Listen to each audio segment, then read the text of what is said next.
let's get started.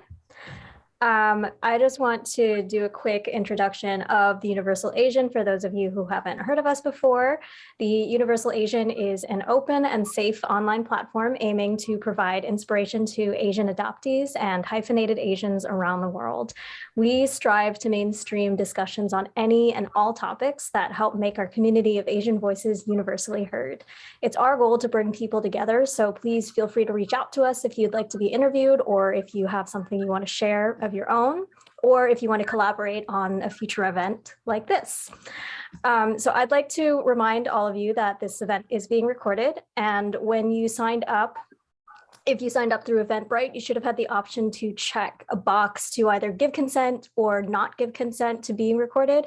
And don't worry if you don't want to be, if you don't want to appear, the video will be edited accordingly to that. So I will be monitoring from the back end. You're not going to see me again until the very, very end of this. But if you have any questions, please don't hesitate to reach out in the chat, or if you have any concerns, you can reach out to me directly through a DM. So yeah, and now without further ado, I'd like to introduce clinical psychologist and international student success coach, Dr. Vivi Hua.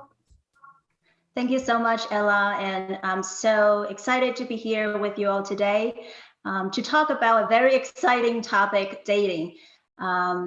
Dating is hard, and actually Asian dating can be even harder, okay? And so we have people, friends tuning in, joining us from Chicago, Sacramento, California, New Jersey, my neighbor, and New York, and perhaps DC. So if you feel so inclined, feel free to put in the chat box and let us know where you are joining us from. So I'm going to take a poll before we get started. Let me send everyone the link. So please click on this link in the chat box and answer the question. What comes to mind when you think about dating? Complicated. Yes, it is really complicated, and it often gives people a lot of headaches. Vulnerabilities, apps, dating apps. There's a lot of dating apps around nowadays online. Thank you for the response that you share with us. Okay, so before we get started, I also wanted to if some of you may feel so inclined, you don't have to show your face. You can just share with us through audio or put it in the chat box. What, let's see, what made you want to join our event tonight? Okay, Haley shares that she's curious what tips I might have when it comes to dating while being Asian, because it does seem harder than usual, and especially nowadays with the COVID, and there's a lot of isolations for a lot of people in this world, and yes, and so compared to others, okay, after many years of not dating, I'm starting to get back into dating with the help of a therapist, so I don't bring my fears with, okay? So, the reason why I wanted to talk about this topic when it comes to dating is that I myself personally went through a very, very challenging dating sort of process. Actually, I was fortunate enough to, a few years ago, to meet my husband, but that was after probably close to 8 years of searching, right? And I started my dating process much later when I came from Taiwan initially, and I after undergrad, and so I started my dating process when I started my grad school in New York, and so many years of sort of grueling, sort of challenging process, a lot of struggles along the way, and when I later became a psychologist and I started also working with a lot of singles, especially Asian singles, I discovered that there seems to be several themes among Asian dating that I think that that is really worth discussion and really worth sort of me raising awareness, especially sharing with our Asian communities. So, so what I will be sharing today is really based on my part of it is my personal experience, and part of it is my several years of clinical experience working with Asian individuals. Okay, so throughout our discussions, feel free if you would like to share your thoughts, reaction, feel free to put in the chat box, or you can unmute yourself and if you would like to discuss more interactively. And I think that we do have an intimate group today, and I want everyone to be able to get the most out of our discussions. So feel if you can bring your own experience, or maybe experience of a friend that you are intrigued about, and I'll be happy to share my feedback and insight, and hopefully it will be helpful to everyone tonight. Okay, so you know, just as I share with you, looking back through many years of dating myself, you know, so some of the things that I experienced, that for some reason, you know, I couldn't seem to find someone who would feel mutual with me, would reciprocate in terms of my feelings, my sentiments. And for some reason, I couldn't seem to keep the relationship for more than 1 year. Okay, I think some of the people may resonate with this, is that for some reason they couldn't really maintain a sustainable and lasting relationship, and what may be going on with this, right? Or some of you may experience the situation where you cannot find a man or a woman or a partner who wanted to be serious about the relationship, for example. Okay, some of them may seem to be like they are just looking around. They may be not so keen on perhaps settling down or wanting to commit to you or each other, and you know, to have a more serious relationship. Okay, so when things get really hard, you know, looking back, oftentimes I had a lot of self-doubts. Okay, I wonder, like, is there anything wrong with me, right? Is it that I need to improve my appearances, right? Or is it that something about my personality that may be making it hard for me to attract the right person into my life? Okay, and sometimes my self-esteem would even hit rock bottom. Okay, so these are some of the themes that I think when I work with clients clinically, I often hear about. So it's not necessarily just a personal sort of struggle. I think there are common themes like this. Okay, and some people may even ask, am I going to find someone I like eventually to settle down with, right? Or am I just going to be alone for the rest of my life? Okay, and so some of you may have questions like this, especially if you are kind of looking into the dating scene and perhaps have been exploring dating for several years and kind of for some reason still, you know, remaining single. And I want you to keep faith and feel hopeful that I think sometimes dating and finding the right person do come with this factor of luck, right? But at the same time, luck can only take up so much of the percentage. And a big part of it is, how are we going to approach this dating process and relationship in a more, I would say, informed way, in a more strategic way. And sometimes emotions is important. Of course, you want to feel that emotional connection and that sense of like, I'm clicking with this person. But you know, at the end of the day, I think like partnerships, right? Sometimes even lifelong partnership does require that day-to-day kind of adjustment and getting along. And so emotions in my view, when it comes to relationship is a big part, but at the same time, how to be also rational about this process. And I think if we're able to balance this two, and there would be a greater chance for us to find a relationship that may work better for us. Okay, so I think this discussion of this topic is only fitting today because in a few weeks, we all know Valentine's Day is coming. And you might know, like in the shops or stores, right, the decorations of Valentine's Day is already up. And you might look at yourself, like, what am I gonna do?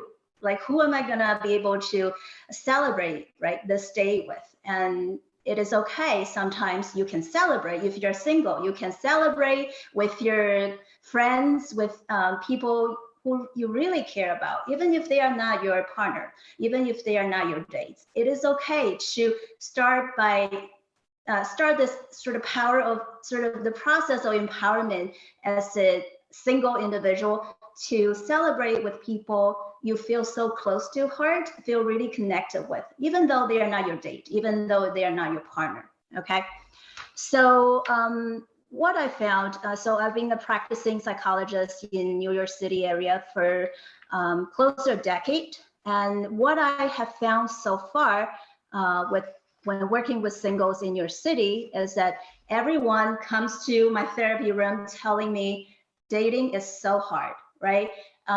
They experience this thing called dating exhaustion. What is dating exhaustion? Is that someone earlier mentioned dating apps, right? There's tons of dating apps out there nowadays, and it feels very accessible.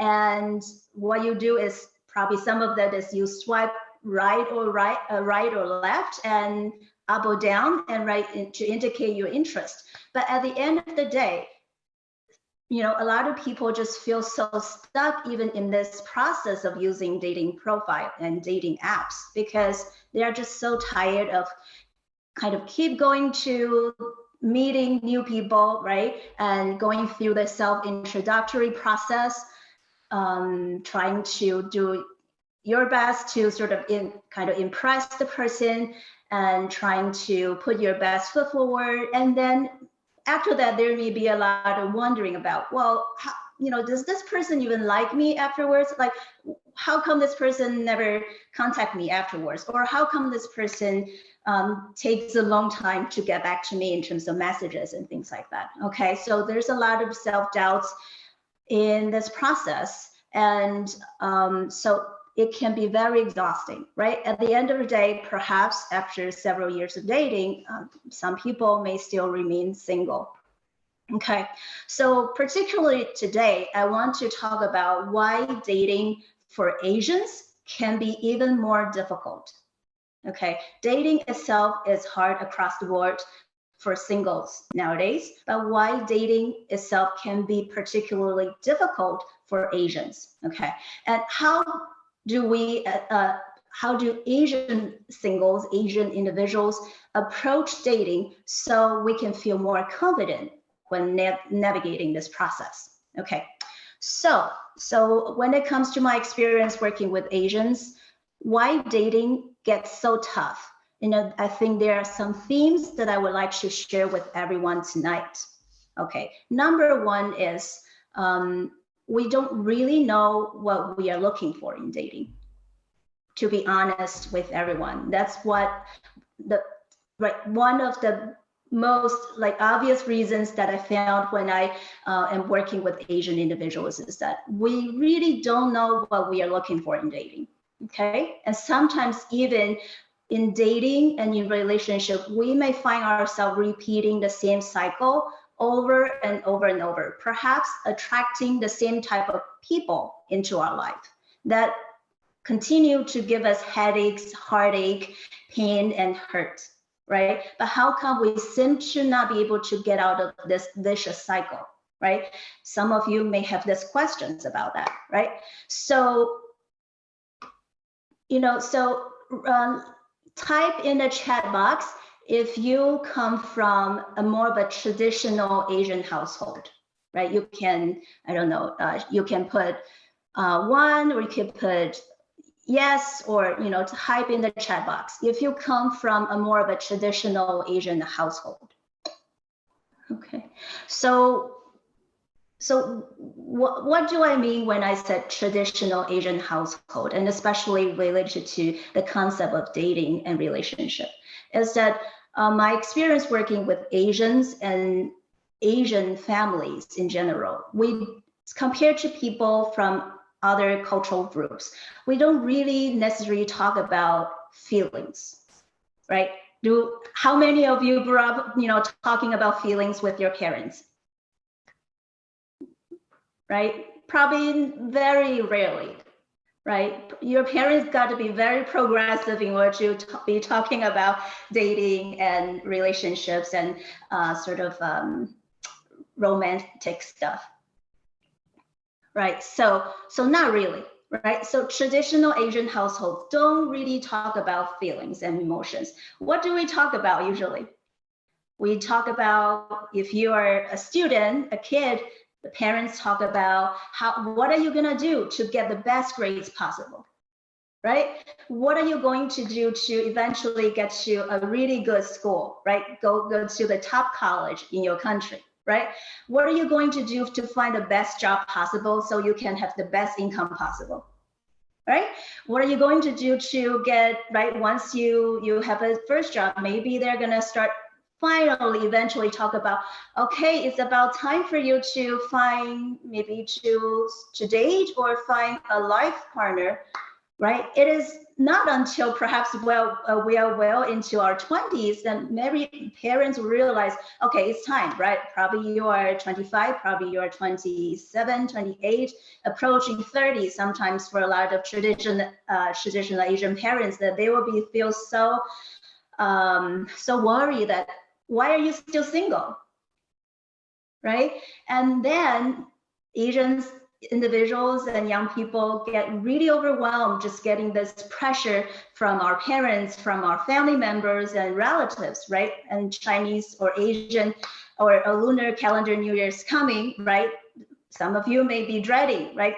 Am I going to have this conversation with my relatives again? Are they gonna ask me, so why are you still single? When are you getting married, right? Why don't you introduce as your boyfriend, girlfriend, partner, right? So I think a lot of us can resonate with some of these themes and scenes that often occur in more of a traditional Asian household.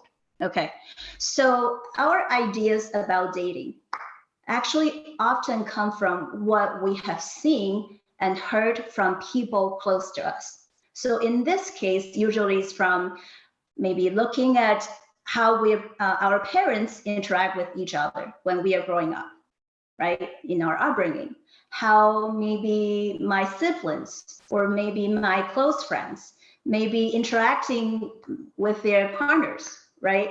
And how maybe the society told us how we should approach dating.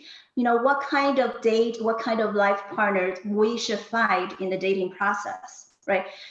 Society gives us a lot of ideas. They feel very strong, powerful, but at the same time feels quite vague.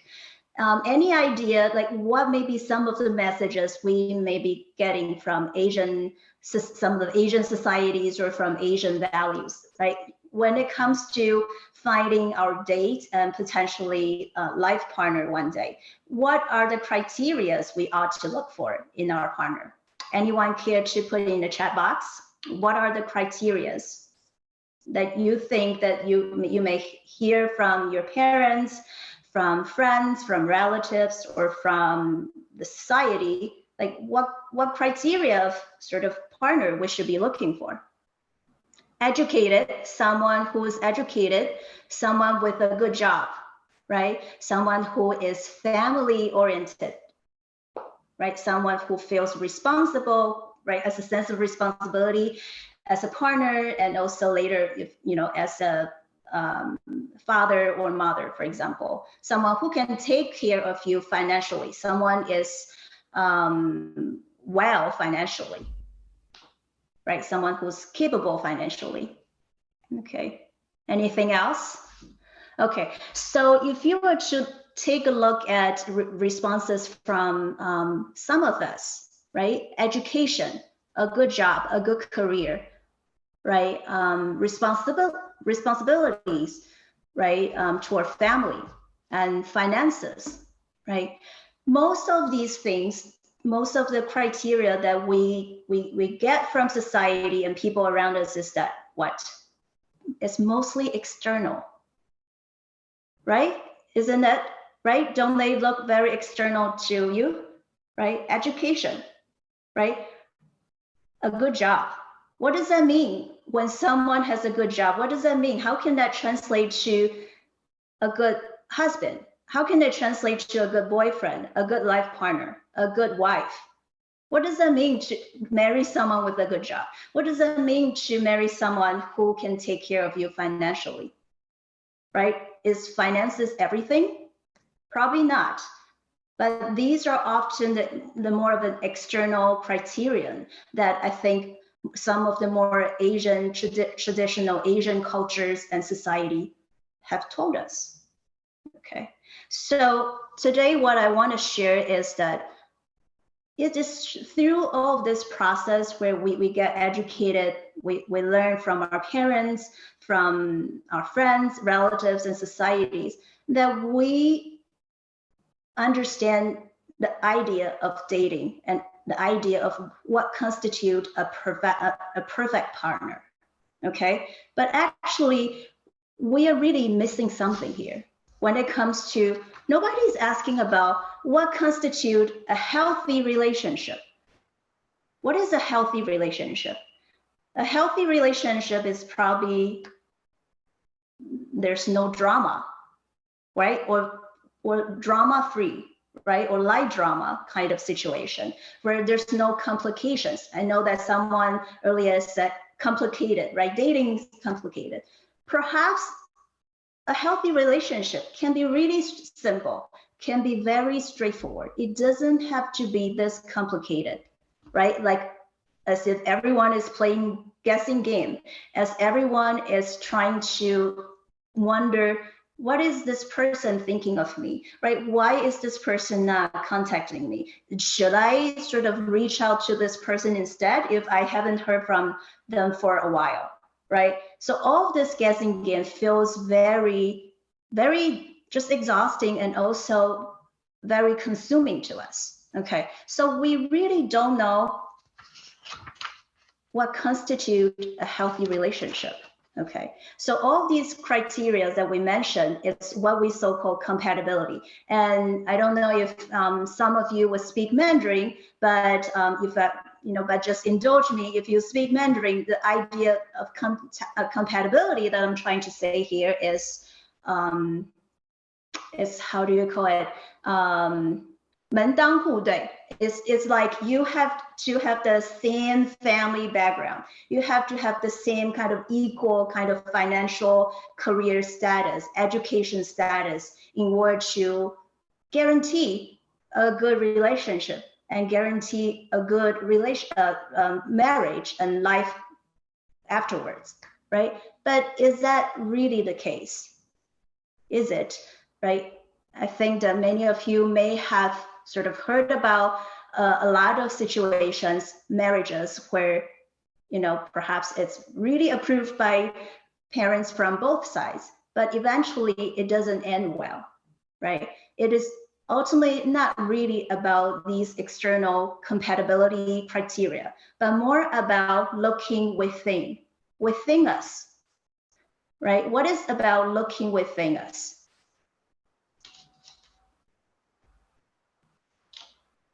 Okay, what is about this actual person in the relationship that we need to think about? Right? Traditionally, is a relationship takes two people, right? Nowadays, of course, it's more open, but we are going with, for this purpose, for two people, right?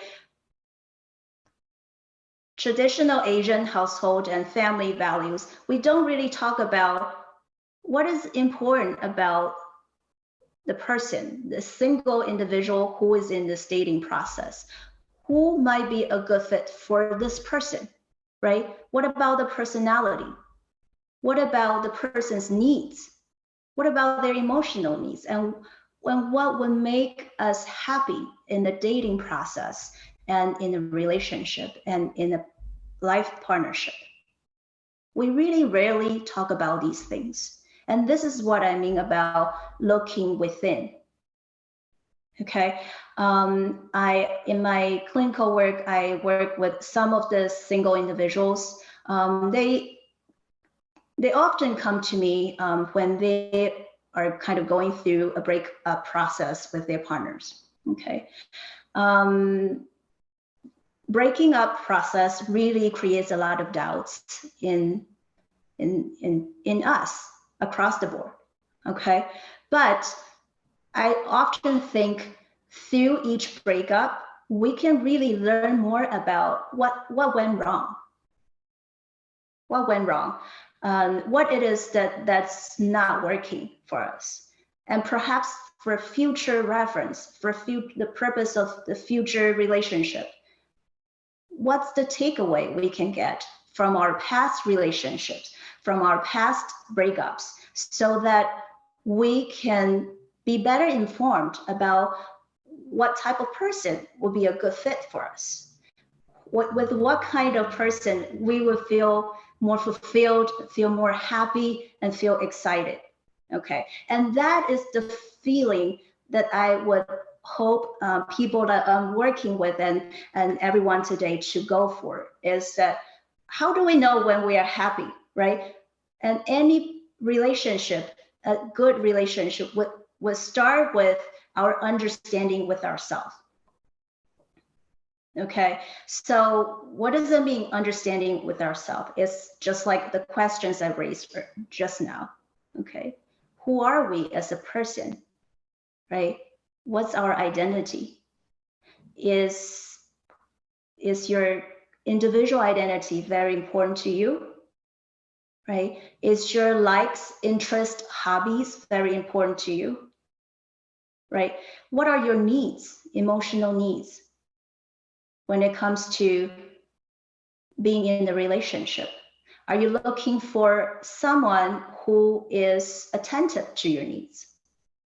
Are you looking for someone who is emotionally present with you and who's able to support you, right, when you go through the ups and downs of life, right? Are you looking for someone who's able to be a companionship, right? Be a companion and spend time with you, rather than being very busy with your career and always working long hours, and when you would be maybe, at home and trying to just, hang out with your girlfriends or guy friends and not able to get a hold of your partner, right? What kind of relationship, what kind of interactions are you looking for in the interaction that will make you feel fulfilled, make you feel seen and heard and taken care of, right? I think these are more of the fundamental questions we really need to ask ourselves. Okay, any feedback so far? I see that, I don't know if anything that I mentioned so far may resonate with some of you. Hi, could I ask a question? Hi, Haley. Yeah, you said you're on the East Coast now? Yes. In the USA? Yes. Did you say you met your current partner while you were here in the USA? Yes. Or yes. You did? Okay. I think, yeah, for me, I guess I don't think the struggle at all for me when it comes to dating, it doesn't deal mostly with parental pressure to be with someone in particular. I don't feel like I didn't grow up in an Asian household, so I feel like for me, it's really interesting to. I think being adopted affects my dating because people look at me and want me to be more Asian, like to have a cultural upbringing of an Asian person, but realize that I'm not. And so there's like a lack of I don't know, it's like people's perception. I guess when it comes to people who are not Asian, like people of other races dating me, and then once they get to know me, it's like I don't fit into their understanding of who they were wanting me to be. And so I think that's where a lot of the fallout comes from, is just cultural, like, just putting me in a box of who they think I'm supposed to be because I'm Asian. Yeah. And I think that's people. Yeah, thank you for sharing with us. There's this, definitely this is not part of what apparently what I'm kind of focusing on today, but thank you for pointing out the gap and your sort of individual experience. I think what you're pointing now is just this appearances, right? Our look, and we look Asian, but we don't, like a lot of people just assume, you already have a set of stereotypes and assumptions made about us, right? Even without interacting with us, just based on our appearances and looks, right? And for people, Asians who may have been adopted growing up, right? I'm sure there's probably a lot of sort of that cultural differences, and just the internal and the external cultural differences that you need to navigate, and where there may be a lot of misunderstanding, assumptions, and perhaps you may feel like a lot of times you need to educate people or to explain yourself, and so I think that how to navigate this in a relationship, I think it probably takes partners or people who are more open-minded, who perhaps wouldn't be afraid to engage in some kind of self-reflections, who would be open to check in with themselves to see, to see their biases, examine their biases, stereotypes, and who is able to have an open conversation with you, right? Who is able to hear you. And so I think that's another point that I think that I want to highlight today, is what constitutes a healthy relationship. In addition to what I mentioned earlier, in terms of we all really need to start from ourselves, to look within and to know what really, who are we, and to really understand our needs with ourselves and also within a relationship. Okay, but another thing is about communication. Okay, I think two individuals coming together, there's a whole set of differences based on their upbringing, based on their cultural differences, based on a lot of education background and a whole lot of other things.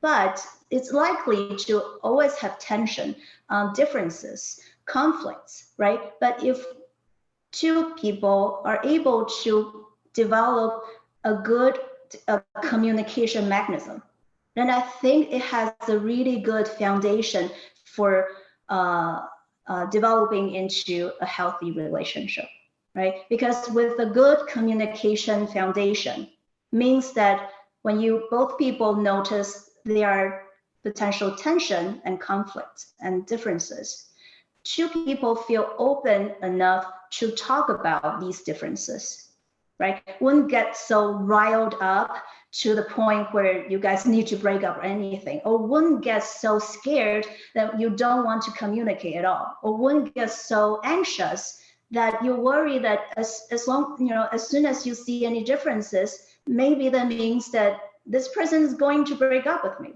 right? Having the ability to communicate openly and constructively, I think, is the very foundation of cultivating a healthy relationship. So I would encourage everyone today, if you're in the dating process, to really look into this aspect of when you're dating or exploring potential sort of partners. This is very critical.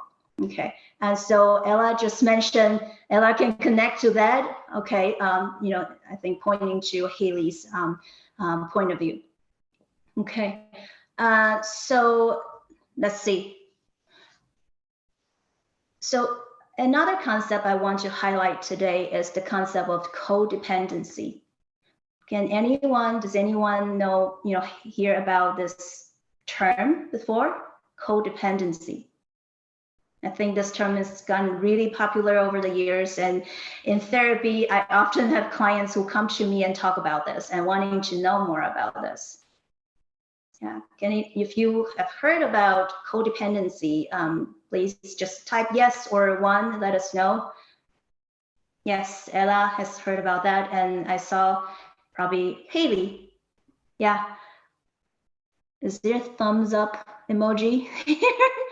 I don't know. I have no idea. Okay. Haley probably, heard about this. I saw Haley nodding her head earlier. Okay. So what is this concept of codependency? Okay. Usually on the outside, on the surface, codependency, if a couple is engaged in a codependent relationship from the outside, you may feel like these two people are getting along and meshing with each other so well. They're always kind of hanging out with each other, spending time with each other, and they cannot separate from each other. Okay, that is one of the most typical presentation of a couple who is in a codependent relationship, is that the individuals don't necessarily have their own individual identity in the relationship, right? Don't necessarily feel like they have their own space in the relationship, right? And this is another concept I want to share, is that I do think that to be able to cultivate a healthy relationship also calls for two people to be able to maintain their individual identity and to have their own individual space, okay? And so two people are able to make themselves, to be emotionally sufficient for themselves, right? Two people wouldn't feel like, for example, if today I'm single and I feel so sad, I feel so lonely, and then one day I bump, because I'm lonely, I feel like I need to date, I need to find a man, or I need to find a woman or a partner to make me feel more like a whole person, to make me feel less lonely, to make me feel like I have value, or I'm worth people's attention, for example, right? And so that itself is not a good foundation or healthy foundation of a healthy relationship. Okay, so codependent relationship means that when we individually, internally, we feel like we lack something, we miss something, we feel not fulfilled, we don't feel happy, then we find a partner who's able to meet that needs of ours. That needs, for example, I've had clients who really want to find someone who really gives her a lot of attention, who really spend a whole lot of time with her, right? Who really just make her feel like she's the only person in the world that he cares about. Okay, so one day she found a guy like this. Actually, pretty soon, right off the gate, like soon after they started dating, right? So he gave her all of the attention. He gave her all of the, right, always verbally, telling her, right, I love you, and you are what I'm looking for. Come on, really? Do you even know this person yet? It's only a couple of weeks into the dating relationship. What do you know about this person for real that made you say that I love you already, or made you feel like I really like you so much, and I'm ready to kind of, be in a relationship with you? Really? Okay, so you can see that there's a lot of projection in that process, right? And on the part of the date, but also from my client, for her, she feel really empty inside. She feel like she's craving attention from a man. And whenever someone can give her that much attention, then she feel, oh, probably this is the right person for me, right? Probably that is really what I need, and I'm good, right? I'm good with this person, I can move forward, without even thinking about really, is this person, other aspects, do I really know this person yet? Really not. Okay, so it's about, right, so as time goes on, my client started to feel something like sometimes she's having doubts about really whether or not this person is a good fit, right? Even though on the one hand, the person give her all the attention, make her feel very special.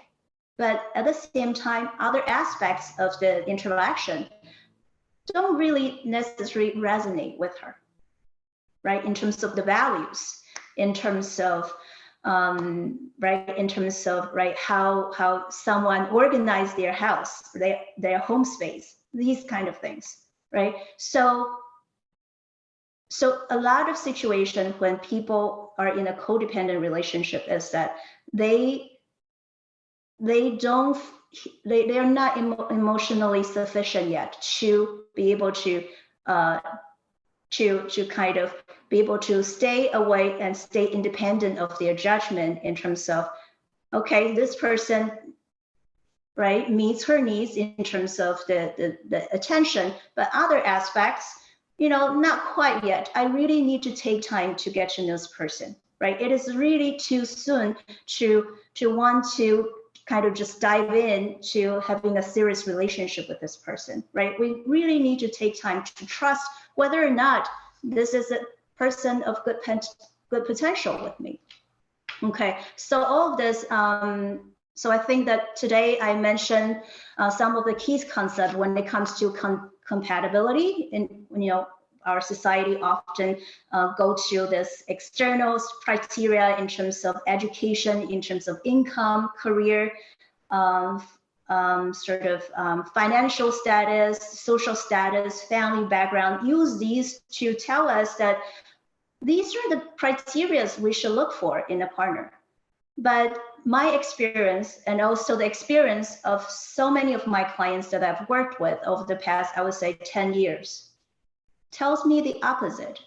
And tells me, of course, these criteria, I'm not saying completely not important. I would say it still need to, we still need to hold them in mind to some degree. But what's really more important to that, to having a healthy relationship, is really about that fundamental, our individual needs, right? Our emotional needs. And what do we know about ourselves in terms of what makes us happy, what makes us feel fulfilled, what kind of person, when we are hanging out with this person, where we feel really comfortable, we can feel really relaxed, we don't feel judged, we feel we can be ourselves. And these would be the feelings that I would encourage everyone to go for, okay, in a dating process. On top of that, by all means, right, if you have those external criteria, right, by all means, consider those as well. But please do not miss those very fundamental internal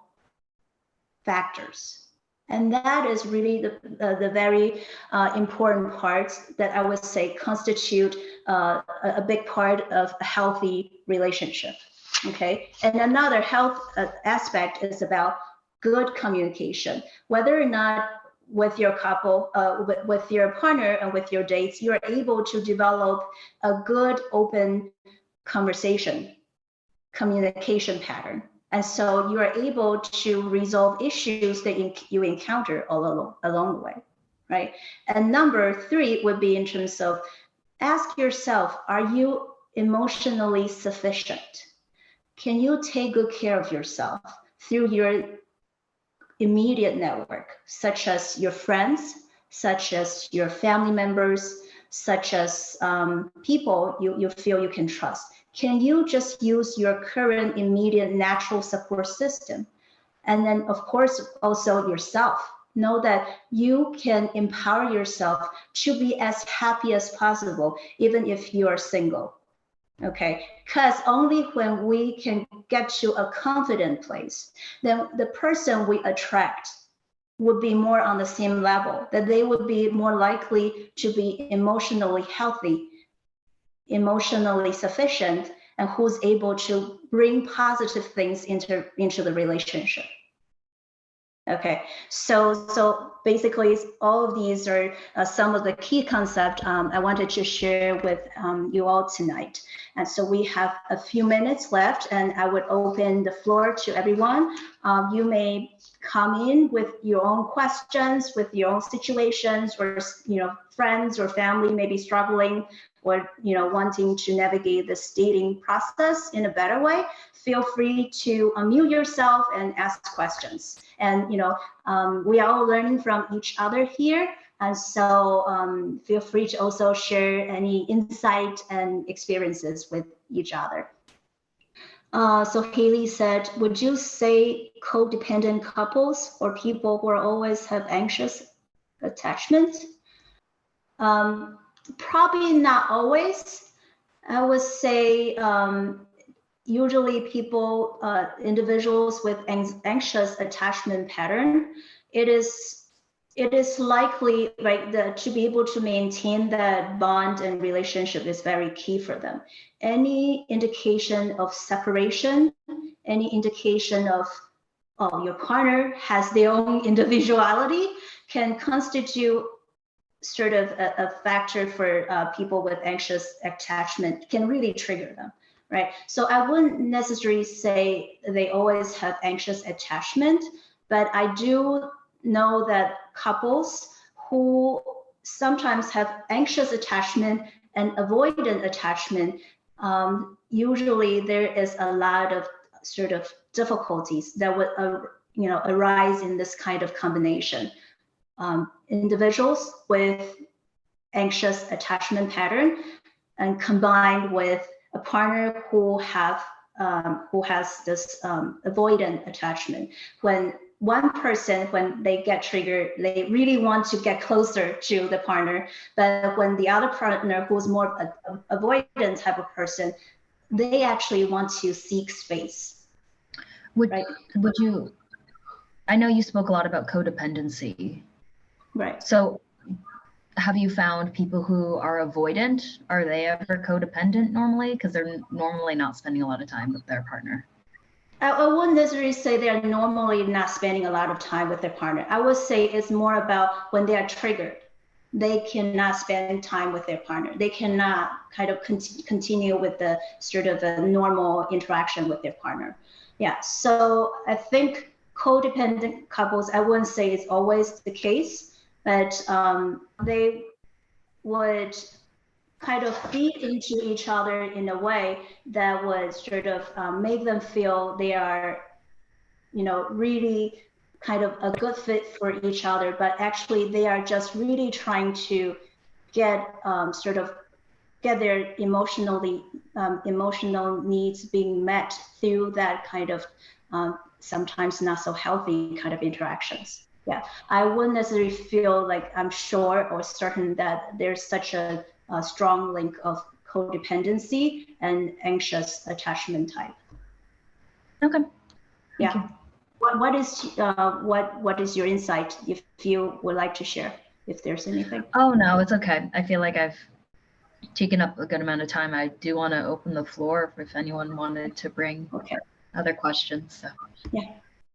Okay. So anyone else? We have a few minutes left.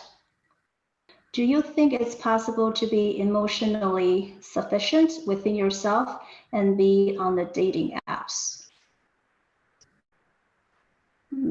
I wouldn't necessarily see these two things as exclusive with each other, right? One can be emotionally sufficient with ourselves, but still know that we want to, we can make ourselves happy, but at the same time, perhaps finding a partner would make us even more fulfilled, right? You wouldn't feel like I need a partner to make us happy. You would feel I'm happy enough, but I would like to have a partner, a company to elevate my life experience, for example, right? We all are human beings and we all really fundamentally have a need for companionship. So I do think that it is possible, and I don't think these two things will be mutually exclusive. Yeah, thank you, Kate, for your question. And Tina shares, very helpful learning to look within myself. Yes, it is also what I share today is really not just based on my experience working with clients, Asian clients, but also based on my own the journey I took personally. I'm someone who really learned a lot through my own experience, and I think I think that I myself grew a lot through, right? Initially, I just like what I shared before, right? I thought I had to find someone who is very well educated, right? Someone who maybe even a doctor, who's an attorney and things like that, and someone who has a good income, right? So I've explored all of these options. And eventually I realized all of these are, you know, of course, they hold certain importance to a certain degree, but ultimately is really not enough to constitute a healthy relationship. It's really about the quality that you want to feel during the day-to-day interactions, right? During how do you really feel about this person? How do you really feel about yourself when hanging out with this person? All of these are really the factors, in my view, that really count. So I encourage everyone through sort of looking within to really get to know about yourself, your personality, and especially through your past dating and relationship experiences. What aspects of the dating experience and the relationship that may actually worked out okay for you, and what aspects of that past relationship that you don't quite like so much, okay? And so what does that say about you? And what does that mean in the future when you're ready to explore, right, your next stage or next potential relationship, right? I think we can all learn a lot from our past experiences and try to be really honest and authentic with ourselves. Okay. Okay, so we are just coming up on our time. Thank you everyone so much. I hope you all have a great night, and I hope to see you all in future events with TUA. Okay, take good care, everyone. Thank you so much, Ella. Good Have night. a good night. Thank you. Bye. Bye.